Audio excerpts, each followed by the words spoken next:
کہ 1400 دیوں سے یہاں سے کنکریاں اٹھائی جا رہی ہیں, ماری جا رہی ہیں, لیکن کوئی کمی نہیں آئی, کوئی کمی نہیں آئی. آپ کو آسانی سے ملے گی. اور کنکری بیر کی گٹھلی کے برابر ہونی چاہیے, بیر کی گٹھلی کے برابر. مٹی نہ ہو, کنکر ہو, بڑے بڑے پتھر بھی نہ ہو. رات یہاں گزاریں, صبح اللہ توفیق دے دے تو تہجد ادا کریں.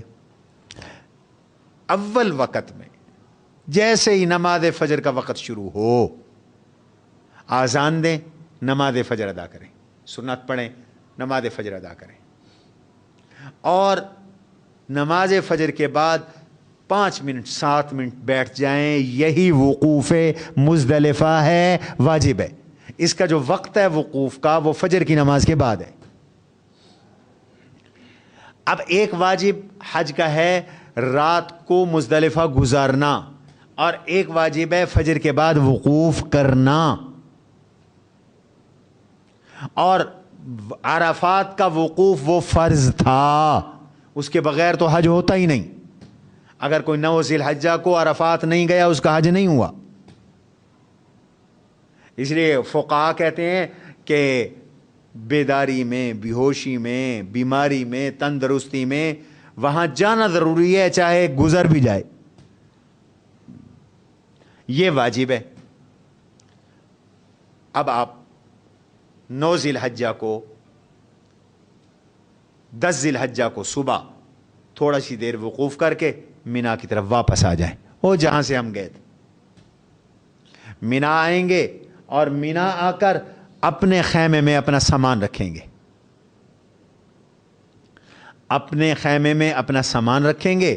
اور سامان رکھ کر جو پہلا عمل آج کے دن ہم نے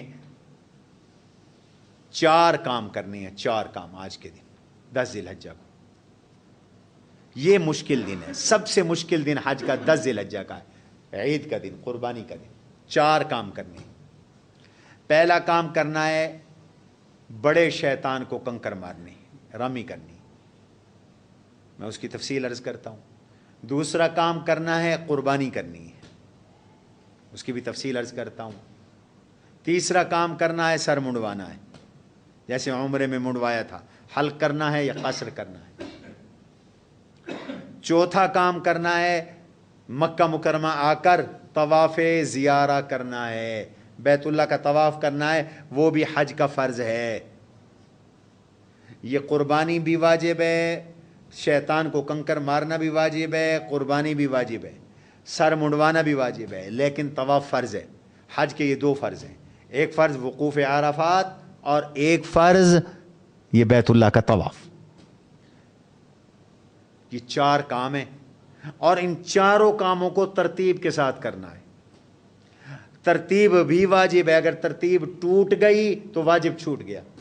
اور یہ یاد رکھو حج میں اگر کوئی واجب چھوٹ جائے تو جرمانے کی قربانی لازم ہو جاتی, اضافی قربانی لازم ہو جاتی. کوئی بھی واجب حج سے چھوٹے گا آپ کو دم دینا پڑے گا. اس دم کا نام ہے جرمانے کی قربانی. دم کا معنی ہے جرمانے کی قربانی, اور وہ قربانی وہیں دینی ہوتی ہے حدود حرم میں, یہاں نہیں ہو سکتی. اب آ جائیں رمی پر. سب سے پہلا کام 10 ذی الحجہ کو رمی کا ہے. 10 ذی الحجہ کو ایک شیطان کو کنکریاں مارنی ہیں, 11 کو 2 کو اور 12 کو 3 کو, 11 کو بھی 2 3 کو اور 12 کو بھی 3 کو. یہ دیکھیے نقشہ دکھایا گیا. آپ حضرات یہاں سے تشریف لائیں گے, پہلے کو چھوڑ دینا ہے پہلے دن, دوسرے کو بھی چھوڑ دینا ہے, یہ تیسرے کا. اس کی مزید تفصیل تصویر میں آ رہی.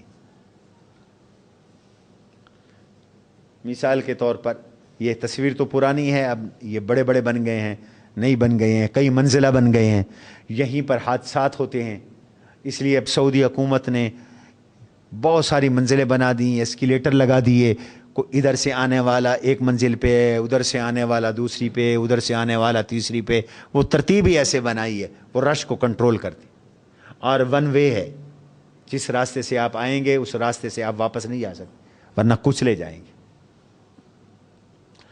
یہاں آپ نے آنا ہے کنکر لے کر, ہر وہ شخص جو پیدل چل کر آ سکتا ہو اس کا خود آنا واجب ہے. وہ خام خواہ دوسرے کو آرڈر نہیں کر سکتا کہ میری طرف سے کنکریاں مار دینا.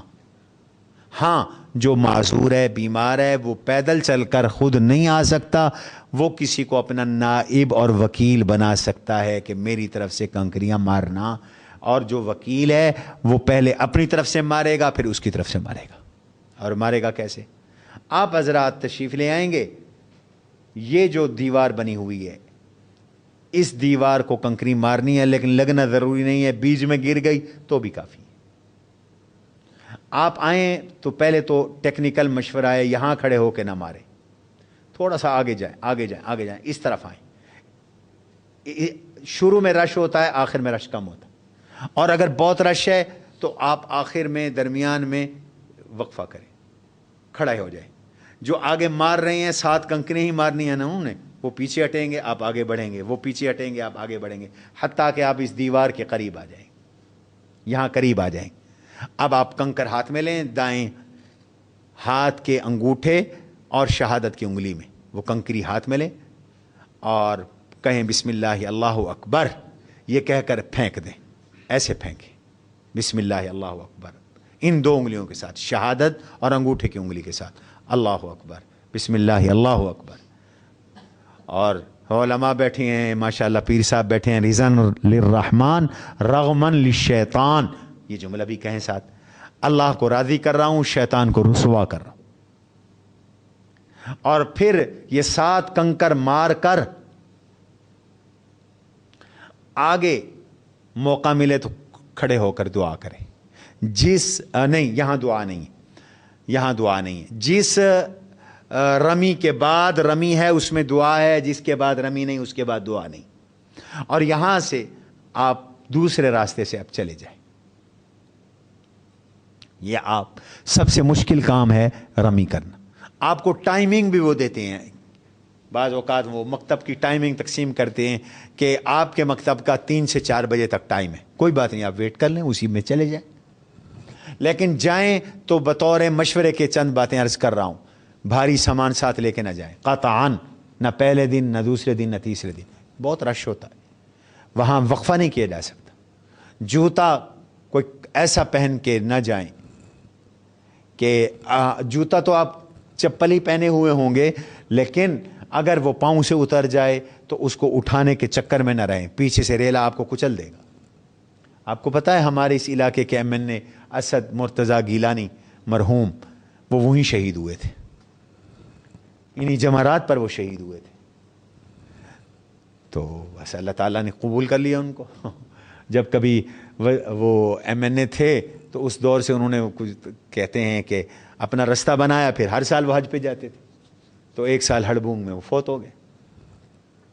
کچھ زیادہ ڈرنے کی ضرورت بھی نہیں ہے اور بہت زیادہ جری ہونے کی ضرورت بھی نہیں ہے, احتیاط کرنی چاہیے. سامان نہ ہو, ہم لوگ تو اپنا پہلے دن تو احرام ہوتا ہے, دوسرے دن بند جوتا پہن کے جاتے ہیں, رومال وغیرہ یہاں باندھ لیتے ہیں, کس لیتے ہیں فوجیوں کی طرح, اور پھر ساتھیوں کے دیکھنے کی چکر میں بھی نہ رہیں, آگے ہو جائے گی ملاقات, آگے نکلیں, ماریں اور نکلیں. حضرت یہ پہلا کام تھا رمی, اس کو کہتے ہیں رمی. 4 کام کرنے ہیں. ہمارے عربی میں اس کے لیے 4 لفظ نکالے گئے ہیں. رنحت, را سے اشارہ ہے رمی کی طرف, نون سے اشارہ ہے نحر کی طرف. نحر کا معنی قربانی. ایک قربانی ہماری وہ ہے جو ہم روٹین میں کرتے ہیں, وہ قربانی یہاں بھی ہو سکتی ہے, وہاں بھی ہو سکتی ہے. یہ ہے جو قربانی, یہ حج کی قربانی ہے, یہ وہ قربانی نہیں ہے جو روٹین والی ہے. اور اس قربانی کا نام ہے دم تمتع. آپ نے جو حج تمتع کیا ہے نا, ایک ٹکٹ میں 2 مزے لیے ہیں, ایک سفر میں 2 عبادتیں کی, عمرہ بھی کیا, حج بھی کیا, یہ اس کے شکرانے کی قربانی, یہ وہی ہوتی ہے. بینکوں کے ذریعے وہاں قربانی نہ کیجیے, چونکہ وہ ترتیب کا خیال نہیں رکھتے. آپ کی ترتیب ٹوٹ جائے گی, آپ پر دم واجب ہو جائے گا. پھر کیسے کریں؟ 2 طریقے.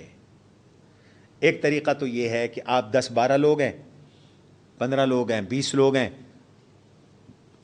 3-4 نوجوانوں کی تشکیل کریں, وہیں مینا کے اندر ہی مجزرہ موجود ہوتا ہے، قربان گاہ موجود ہے، راستوں کی نشاندہی کی گئی ہوتی، یہ خود جائیں، وہیں پر جانور موجود ہوتے ہیں، اپنی مرضی سے جانور خریدیں، وہیں پر قربان کرنے کا انتظام موجود ہوتا ہے، آپ کو کچھ نہیں کرنا پڑتا، ہمت کریں ذرا، پرچیزنگ کریں اور پرچیزنگ کر کے ان سے کہیں ہمارے سامنے ذبح کریں، ذبح کروائیں، ان کی گردن پہ چھری پھروا کر واپس آ جائیں، فون کر دیں ساتھیوں کو آپ کی قربانی ہو گئی، جب قربانی ہو جائے تو وہ سر منڈوا دیں۔ یہ سب سے شفاف طریقہ ہے، اس لیے کہ قربانی کے نام پر لوٹ مار بہت ہے۔ میں آپ کو پیشگی بتا دوں، خوف خدا ختم ہو گیا۔ کچھ لوگ آپ کی بلڈنگوں میں آئیں گے،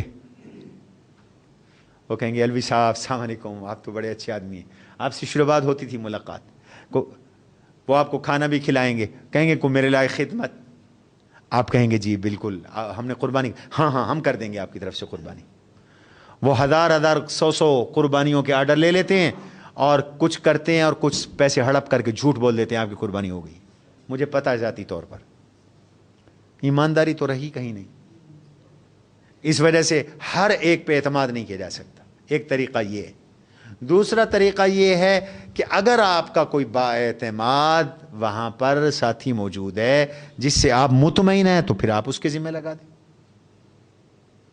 ٹیلی فون پہ رابطے میں رہیں، پوچھیں اس سے قربانی ہو گئی نہیں ہوئی، ہو گئی نہیں ہوئی، ہو گئی، اب جب قربانی ہو جائے تو پھر آپ حل کروائیں۔ یہ ترتیب لازم ہے، میری بات سمجھ میں آئی ہے؟ 3 کام ہو گئے، چوتھا کام ہے، اب آپ ہمت کریں، آج نہیں کر سکتے تو کل نہیں کر سکتے تو پرسوں، لیکن جتنا لیٹ کریں گے آپ پر بوجھ رہے گا۔ یہ حج کا فرض ہے، طواف، قربانی سے فارغ ہو کر آپ مکہ مکرمہ تشریف لائیں۔ مکہ مکرمہ آنے کے لیے بہترین طریقہ تو یہ ہے کہ پیدل کا شارٹ کٹ راستہ بنا ہوا ہے، آپ پیدل ہی جائیں۔ جو ضعیف ہیں سواریوں پہ جائیں، لیکن سواریاں وقت زیادہ لگاتی، لیکن آپ کی مجبوری ہے۔ آئیں بیت اللہ میں اور بیت اللہ میں آ کر اسی طرح طواف کریں جس طرح کے پہلے آپ طواف کرتے رہے ہیں۔ اب آپ کا یہ فرض ادا ہو گیا۔ اگر صفا مروہ کی سعی پہلے کر کے گئے تھے، ختم، نہیں کی تھی تو طواف کے بعد پھر صفا مروہ کی جا کے سعی بھی کریں۔ تو یہ آپ سے بڑی ذمہ داری اتر جائے گی۔ یہ 10 کے دن کے کام ہے، اور اگر 10 کو آپ طواف نہیں کر سکے تو 11 کو، 10 کو قربانی نہیں کر سکے تو 11 کو، پھر آپ حالت احرام میں ہی رہیں گے جب تک سر نہیں منڈے گا، آپ کی احرام کی پابندیاں نہیں ختم ہوگی۔ ہاں یہاں میں عرض کر دوں، 10 کو جب آپ قربانی کر چکے، سر منڈوا چکے، آپ کی ساری پابندیاں ختم ہو گئی، کپڑے پہن لیں، اور آپ کپڑوں کا ایک سوٹ، آپ جب وہاں سے چلے تھے تو آپ جو سامان لائے تھے مکہ مکرمہ سے ان میں کپڑے بھی ہونے چاہیے، تو وہ اپنے جو کپڑے ہیں آپ وہ پہن لیں، غسل کر کے پہن لیں۔ لیکن ساری پابندیاں ختم ہو گئی، میاں بیوی ایک دوسرے کے لیے حلال نہیں ہوتے جب تک کہ یہ بیت اللہ کا طواف نہ کر لیں، حج والا طواف۔ اگر کوئی اس کے بغیر آ جائے تو ہمیشہ کے لیے بیوی حرام رہتی ہے جب تک کہ واپس جا کر طواف نہ کرے۔ یہ اتنا اہم طواف ہے۔ طواف کر کے وہاں سے سنت ہے کہ آپ یہ 3 دن، اگلے 3 دن مکہ میں گزاریں، مکہ مکرمہ میں تشریف، مینا میں گزاریں، مینا میں تشریف لے آئیں۔ اب 11 ذی الحجہ آپ کو صرف ایک کام کرنا ہے، اور وہ کیا ہے؟ 3 شیطانوں کو کنکریاں مارنا، اور ان کا وقت شروع ہوگا، یہ ہے جدید عمارت جی، یہ جو اب انہوں نے بنائی ہے جمرات کی،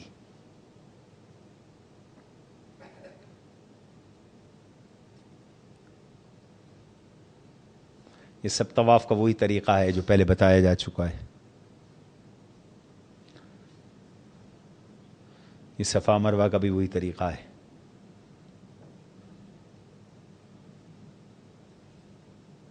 ہاں یہ پہلے دن تو صرف تیسرے جمرے کو مارنا تھا، دوسرے دن یعنی 11 ذی الحجہ کو 3 جمرات کو مارنا ہے، 7 کنکریاں۔ یہ سب سے پہلے یہ بورڈ آئے گا،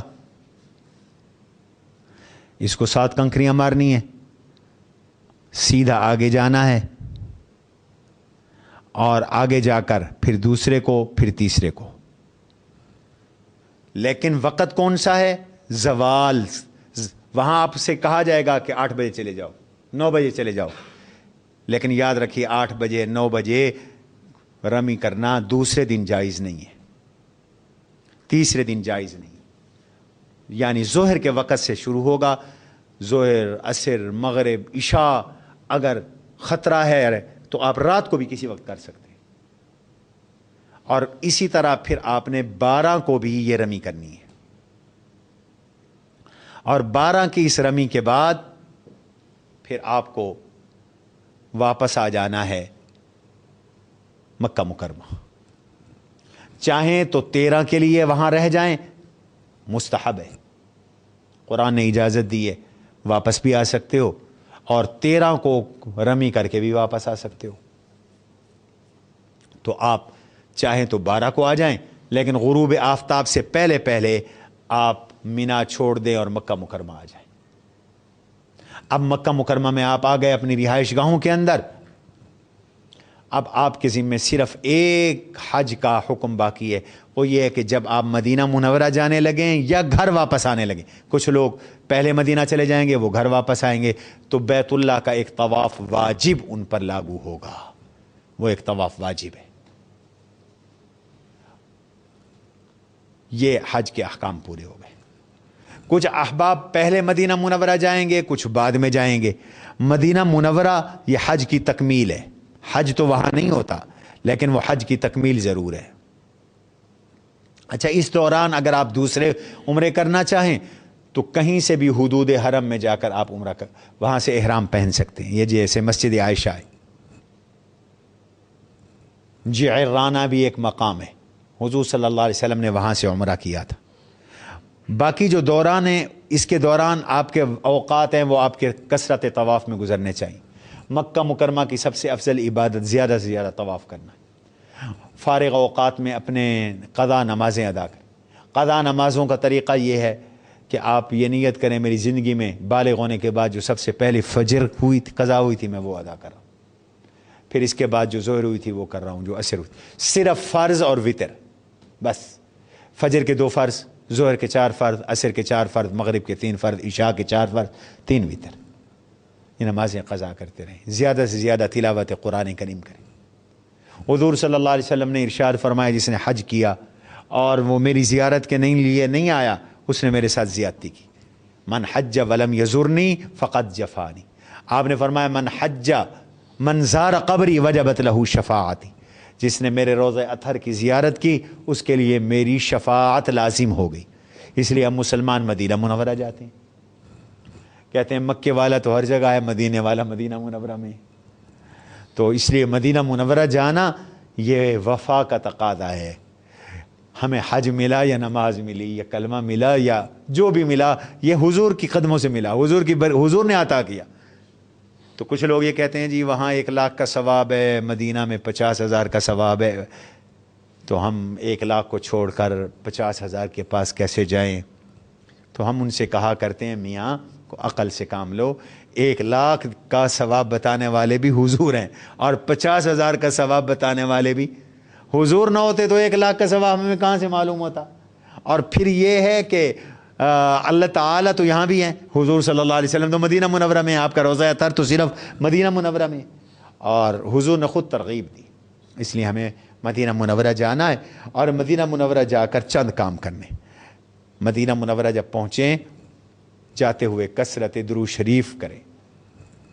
اپنی رہائش گاہ پر پہنچ کر غسل کریں، خوشبو لگائیں، اور پھر مسجد نبوی میں تشریف لے آئیں.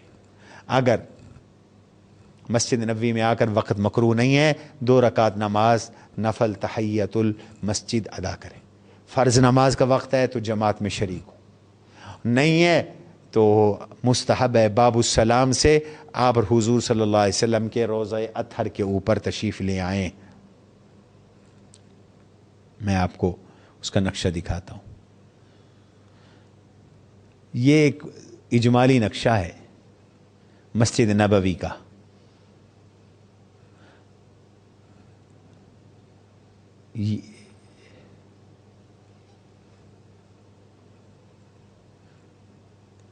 بلکہ اس اگلے حصے کا جہاں حضور صلی اللہ علیہ وسلم کا روضہ ہے. یہ سیدھا قبلہ ہے, یہاں پر باب السلام ہے, یہاں سے داخل ہوتے ہیں. اور یہ حضور صلی اللہ علیہ وسلم کا جو روضہ اطہر کا حصہ ہے, یہ پورا وہ ہے. یہ حجرہ مبارکہ ہے, یہیں پر گنبد خضرا, یہ جو گول گول ہے اسی جگہ پر گنبد خضرا ہے. اور یہ جو جگہ ہے اس کو کہتے ہیں ریاض الجنہ, جس میں ستون ہے. یہ مزید یہ اس کے اندر وضاحت دی گئی. تو آپ حضرات مسجد نبوی میں 2 رکعت نماز نفل پڑھ کر مرد حضرات تشریف لے آئیں گے باب السلام سے روضہ اطہر پر.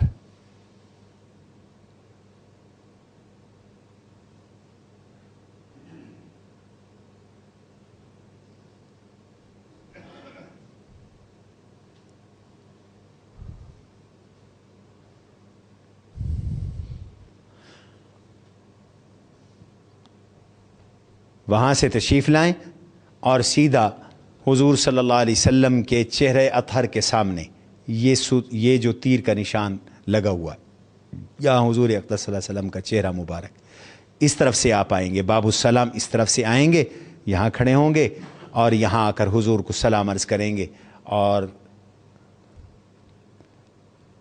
الصلاۃ والسلام علیک یا رسول اللہ, الصلاۃ والسلام علیک یا حبیب اللہ, الصلاۃ والسلام علیک یا سید المرسلین, الصلاۃ والسلام علیک یا خاتم النبیین. یہ جو جگہ ہے یہ حضور صلی اللہ علیہ وسلم کے چہرہ اطہر کے سامنے ہے. یہ حضرت ابو بکر صدیق رضی اللہ عنہ کے چہرے کے سامنے, یہ جو کرسر نظر آ رہا ہے آپ کو, یہ حضرت عمر رضی اللہ عنہ کے چہرے کے سامنے. اس لیے حضور صلی اللہ علیہ وسلم کے چہرہ اطہر کے سامنے سلام عرض کر کے پھر حضرت ابو بکر صدیق رضی اللہ عنہ کو سلام کریں. السلام علیک یا ابا بکر صدیق, السلام علیک یا امیر المؤمنین, السلام علیک یا صاحب رسول اللہ فی الغار, جزاک اللہ عنا ما انت اہلہ. یا صرف السلام علیک یا ابا بکر صدیق بھی کہہ سکتے, آپ کو یہ ساری عربی یاد نہیں رہے گی. حضرت عمر کے 10 ذی الحجہ کو قربانی کر لیں گے, سر منڈوا کر احرام کھول دیں گے, بس یہی ایک فرق.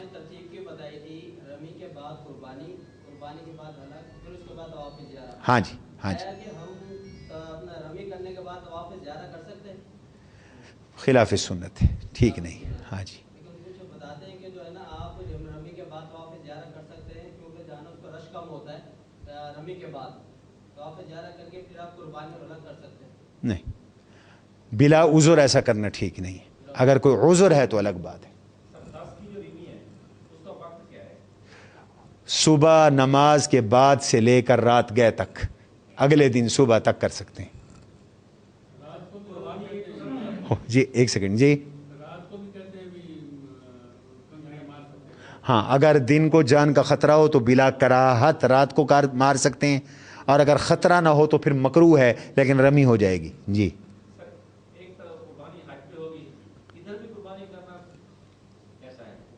ادھر بھی قربانی کرنی چاہیے آپ کو, سنت عمل ہے. اگر ویسے مسافر پر تو قربانی واجب نہیں ہے, لیکن سنت عمل ہے, آپ قربانی کر لیں. عام طور پر لوگ قربانیاں وہاں کرتے ہیں, یہاں کرتے ہیں. ظہر سے پہلے پہلے وہاں پہنچ جائیں, نماز ظہر وہاں ادا کریں مینا میں. جی ہاں, ظہر عصر مغرب عشاء اور اگلے دن فجر.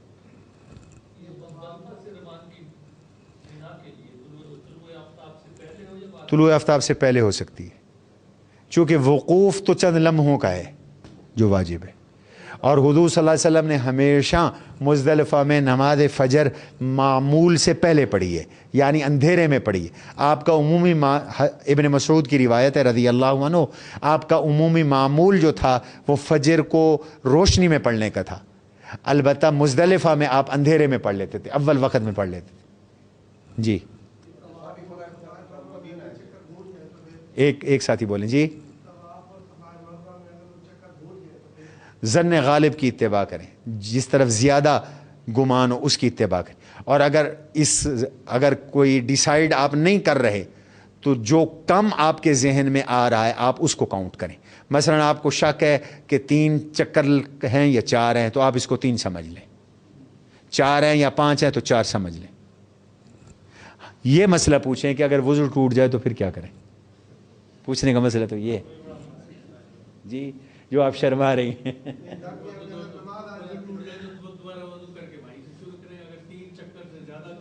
ہاں، اگر آپ 4 چکر کر چکے ہیں تو پھر وضو کر کے وہیں سے شروع کریں گے، اور اگر 4 سے کم ہیں تو پھر نئے سرے سے طواف کریں گے. جی کیا فرمایا؟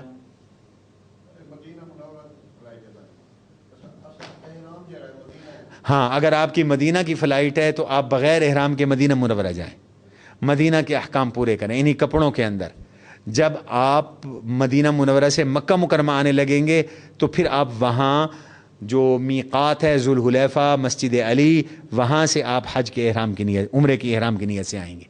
جو مدینہ جائیں گے سر وہ تو جدہ سے واپس آئیں گے، دوبارہ تو مدینہ نہیں جا سکتے. تو وہ ان کا مدینہ شروع میں ہو گیا کافی ہے. ہاں جی،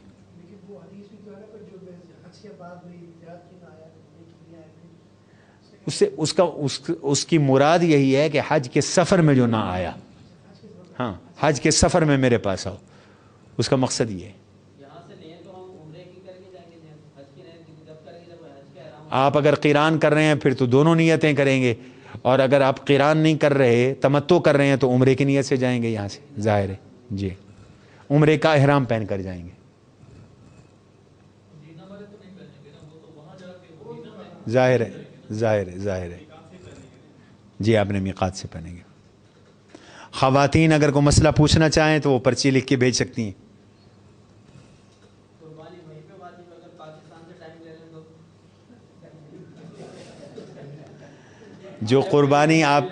جو قربانی آپ کی حج کی ہے، یا موبائل بند کر دیں جی، جو قربانی آپ کی حج کی ہے یا قربانی آپ کی جنایت اور جرمانے کی ہے وہ تو وہی واجب ہے. لا تحلقوا رؤوسکم حتی یبلغ الہدی محلہ. قرآن کریم میں اللہ نے فرمایا تم اس وقت تک سر نہیں مڑوا سکتے جب تک کہ قربانی قربان گاہ میں نہ پہنچے. اور دوسری جگہ فرمایا وَمَحِلُّهَا إِلَى الْبَيْتِ الْعَتِيقِ، اور اس کی قربان گاہ وہ بیت اللہ ہے، حدود حرم ہے، وہیں ہوگا. حرم سے مراد حدود حرم ہے، وہی مینا میں ہو. ہاں، اور اگر بعد میں ہوا ہے تو آپ مکہ مکرمہ میں کہیں بھی حدود حرم میں قربانی کروا سکتے ہیں.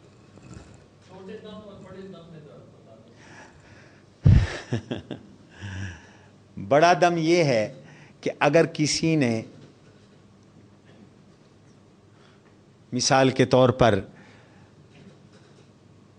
بیوی سے صحبت کر لی حج کے دوران، طواف زیارہ سے پہلے بیوی سے صحبت کر لی، اس پہ بڑا دم ہے، حج بھی ختم ہو گیا، اگلے سال حج اس کو دوبارہ کرنا پڑے گا. اور چھوٹا دم یہ ہے، بڑے دم سے مراد ہوتی ہے پوری گائے یا پورا اونٹ، اور چھوٹی قربانی اور چھوٹے دم سے مراد یہ ہے کہ بکری یا ایک حصہ. آپ 7 لوگ مل کے کر رہے ہیں تو ایک حصہ. یہ ترک واجب پر ہوتا ہے، ترک واجب. مثال کے طور پر آپ نے صفا مروہ کی سعی نہیں کی، یہ واجب ہے حج کی. مثال کے طور پر آپ وقوف مزدلفہ نہیں کر سکے، آپ رات مزدلفہ نہیں ٹھہرے، آپ نے 10 کی جو ہے وہ رمی چھوڑ دی، شیطان کو کنکریاں نہیں ماریں، یا 11 کی چھوڑ دیں یا 12 کی چھوڑ دیں، یا آپ ترتیب توڑ بیٹھے 10 کو، تو یہ آپ نے واجب چھوڑا ہے. یا آپ نے طواف وداع کر کے آنا تھا، وہ آپ نے نہیں کیا، وہ واجب تھا. تو جہاں واجب چھوٹے گا وہاں پر تو چھوٹی قربانی ہوگی، اور جہاں حج کا یہ فرض ٹوٹے گا تو وہاں پر بڑی قربانی. عورت حالت حیض میں طواف کر لے، طواف زیارہ کر لے حالت حیض میں، اس پہ بڑی قربانی ہے. جی نہیں، جو نفلی طواف ہے اس نفلی طواف میں صرف طواف سعی نہیں ہے، سعی تو ہے عمرے کی یا حج کی، ایک دفعہ ظاہر ہے۔ اور بابا ایک دفعہ سے لوگوں کی ٹانگیں ٹوٹتی ہیں تو کیوں پھنسواتا ہے تو لوگوں کو؟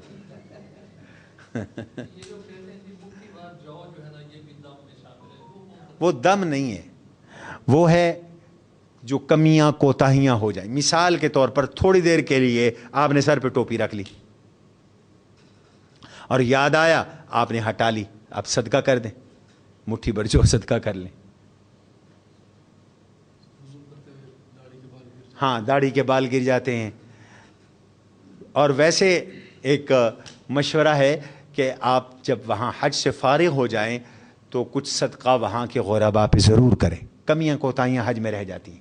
جب آپ نے 12 14 15 لاکھ اور لگایا ہے تو آپ 100 500 100 200 ریال 50 ریال وہ اللہ کی راہ میں خرچ کر دیں، وہاں حرم کے فقیروں کو ہی دیں۔ اللہ تعالیٰ آپ کا یہ سفر آسان و قبول فرمائے۔ آپ سے ہمارے لیے بھی دعاؤں کی درخواست ہے، آپ اپنے لیے بھی دعا کریں، دعاؤں میں بخل نہ کریں، سب کے لیے دعائیں کریں کہ وہاں بخل نہیں ہے، وہاں پر خوب قبولیت ہوتی ہے۔ اللہ تعالیٰ خوب قبولیت نصیب فرمائیں۔ اپنے اس مرکز کے لیے بھی دعا کیجئے، جامعہ کے لیے بھی دعا کیجئے۔ یہ آپ حضرات دیکھ رہے ہیں، یہ اللہ کی طرف، اللہ رب العزت کی جانب سے بہت بڑا کرم اور بڑا فضل ہے آپ کے اس علاقے پر۔ ایک بہت بڑا تعلیمی مرکز ہے، تربیتی مرکز ہے، تبلیغی مرکز ہے، اور اسی طریقے سے دین کے سب شعبے اس میں زندہ ہیں۔ میں گزارش کرنا چاہتا ہوں حجاج کرام سے کہ وہاں جمعہ کے دن صبح کی نماز میں امام حامد سجدہ پڑھتے ہیں اور وہ سجدے میں جاتے ہیں۔ ہمارے حجاج کرام جو ہے وہ اس مخمصے میں رہ جاتے ہیں کہ یہ کیا ہوتا ہے۔ یہاں تو تراویح میں سجدہ ہوتا ہے نا، تو وہ جمعے کے دن اصل میں بیٹھیں، پہلی رکعت میں سورہ دہر پڑھنا اور دوسری میں حامیم سجدہ پڑھنا، یہ سنت ہے۔ تو اس حامیم سجدے میں درمیان میں سجدہ آتا ہے۔ حاجی صاحب کے کہنے کا منشا یہ ہے کہ چونکہ انہیں پتہ نہیں ہوتا تو یہ کھڑے رہتے ہیں اور وہ سجدے تلاوت نہیں کرتے، سجدے تلاوت کرنا۔ انہوں نے ایک بات یاد دلائی تو مجھے بھی کچھ باتیں یاد آ گئیں۔ کچھ مسائل ایسے ہیں جس میں سعودی حکومت وہ پوری امت کے اجماعی طریقے سے ہٹی ہوئی ہے، اس سے آپ نے بچنا ہے۔ مثال کے طور پر ایک تو میں نے آپ کو بتایا، وہ آپ کو 11 کو کہیں گے کہ صبح آپ رمی کر لیں، یہ چاروں اماموں میں کسی کا مسلک نہیں۔ اسی طرح وہاں پر کچھ لوگ امام سے آگے نکل جاتے ہیں نماز میں، پہلے وہ منع کرتے تھے اب نہیں منع کرتے، امام کے آگے کھڑے ہو کر آپ نماز پڑھیں گے نماز نہیں ہوگی۔ تیسری بات، وہاں پر آج کل جمعے کی اذان، پہلی اذان یہ وقت شروع ہونے سے آدھا گھنٹہ پہلے ہوتی ہے، زوال سے آدھا گھنٹہ پہلے ہوتی ہے۔ اس میں آپ جمعے کی پہلی اذان کے بعد سنتیں نہیں پڑھ سکتے، وہ سنتوں کا وقت نہیں شروع ہوا، سنتوں کا وقت تو جمعہ کے وقت شروع ہونے کے بعد ہوگا۔ اس لیے آپ سنتیں ادا کریں 4 یہ جمعے والی جمعے کے بعد، چونکہ جیسے ہی وقت شروع ہوتا ہے وہ دوسری اذان دے کے خطبہ شروع کر دیتے، وقت نہیں ملتا۔ اور دوسری اذان سے پہلے نماز پڑھنا چھوڑ دیں، نفل بھی نہ پڑھیں، وہ زوال کا وقت ہے، اور زوال کے وقت وہ زوال سے پہلے کا وقت ہے، اور زوال سے پہلے کے وقت نماز مکروہ تحریمی ہے، حضور صلی اللہ علیہ وسلم نے اسے منع کیا۔ ایک تو میں یہ آپ کو عرض کر دوں، یہ بڑی اہم بات ہے۔ البتہ آپ 4 رکعتیں یہ پھر جمعے کے بعد ادا کیا کریں، پہلی جی ہاں، یہ باریک چیزیں ہیں، عام لوگوں کو ان کا پتہ نہیں ہوتا۔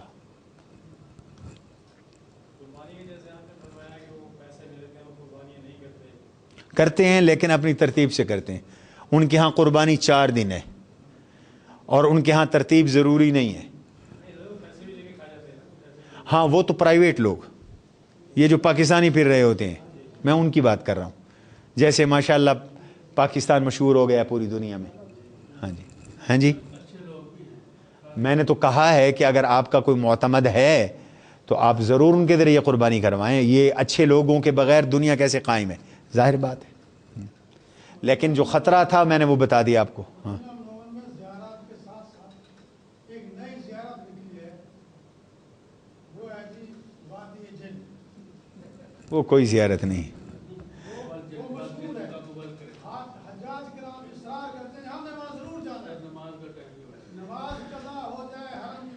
ہاں جی، نماز میں 10 منٹ رہتے ہیں تو دعا کر لیں. الحمدللہ رب العالمین والصلاة والسلام علی سیدنا المرسلین وعلی آلہ وصحبہ اجمعین. اللہم صلی علی سیدنا و مولانا محمد وعلی آل سیدنا مولانا محمد وبارک وسلم. الہ العالمین ہمارے ان تمام عازمین حج کے حج کو قبول فرما لیجیے، آسان فرما لیجیے. یا اللہ آداب والی حاضری نصیب فرما. الہ العالمین مکہ مدینے کے آداب نصیب فرما. یا الہ العالمین وہاں اس طرح حج ادا کرنے کی توفیق نصیب فرما جس طرح تیرے حبیب نے سکھایا ہے. یا اللہ حج مبرور نصیب فرما، سعی مشکور نصیب فرما. ان حجاج کی دعاؤں میں ہمارا بھی حصہ فرما. ان کے جان مال عزت آبرو کی حفاظت فرما. یا اللہ ان کی حفاظت فرما، ان کے پسماندگان کی حفاظت فرما. الہ العالمین ان حجاج کی خدمت کی ہمیں توفیق نصیب فرما. ہمیں اپنا بنا، اپنے کاموں میں لگا. وصلی اللہ تعالیٰ علی خیر خلق محمد وعلی آلہ وصحبہ اجمعین برحمتک یا ارحم الراحمین. ہماری طرف سے یہ آپ حضرات کو تحفہ پیش کیا جا رہا ہے. اس میں حج کے مسائل ہیں، تقسیم کر دیے.